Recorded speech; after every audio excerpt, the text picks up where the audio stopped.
cara memilih vendor training yang tepat supaya investasi kamu terhadap training karyawan menjadi tidak sia-sia. Ikutin videonya sampai selesai supaya bisa kamu praktekkan.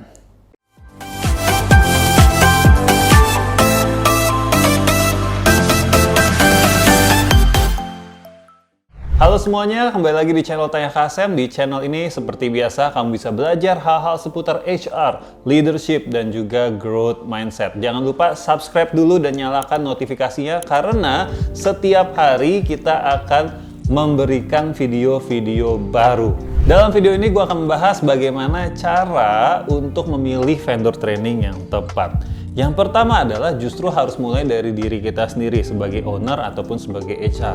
Kita harus betul-betul mengidentifikasi apa training yang kita butuhkan. Kita tulis, kita catat. Contoh, kalau kita merasa bahwa tim kita kurang leadership, kita nggak bisa ngomong ke vendor training, kita bilang, gue butuh nih training leadership. Itu nggak akan membawa kita memilih vendor training yang tepat. Karena leadership itu luas sekali.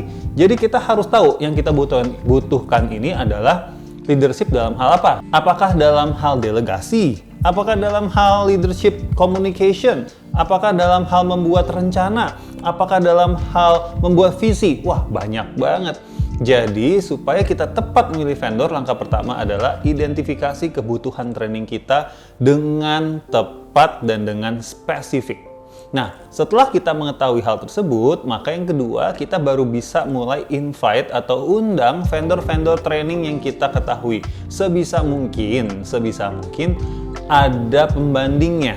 Nah, beberapa vendor yang kita invite ini, barulah kita kasih brief yang sama. Ya, jadi dengan brief yang sama, kita minta mereka untuk kembali ke kita dengan proposal. Ya, jadi di dalam proposal itu ada beberapa hal yang bisa kita cek. Yang pertama adalah apakah program yang ditawarkan bisa menjawab objektif training kita. Oke.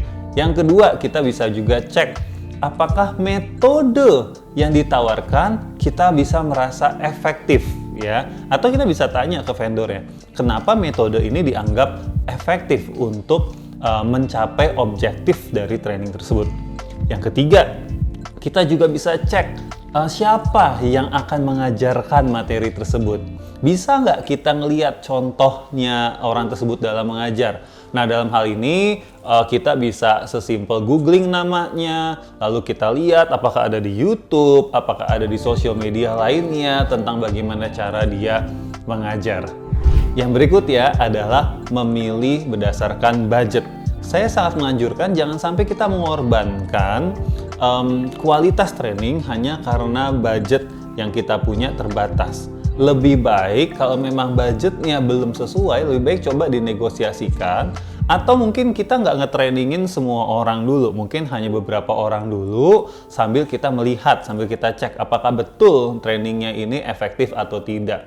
Nah, yang sangat disayangkan adalah kalau kita hanya berasumsi bahwa aduh nih trainingnya mahal ya, lalu kita bahkan nggak mencoba untuk menegosiasikannya kepada vendor training tersebut. Jadi terbuka aja, nggak masalah ya. Nanti vendor yang baik pasti dia akan juga berusaha untuk membantu mencari win-win solutionnya seperti apa.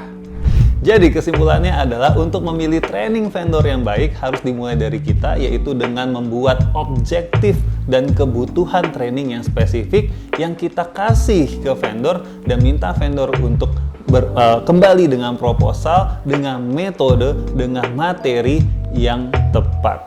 Ya, semoga tips ini bisa membantu teman-teman, dan kalau mau nanya-nanya, feel free untuk tulis pertanyaan di komen atau DM saya di @samuelamarta atau di perusahaan kami @fprojecthr. Semoga bermanfaat.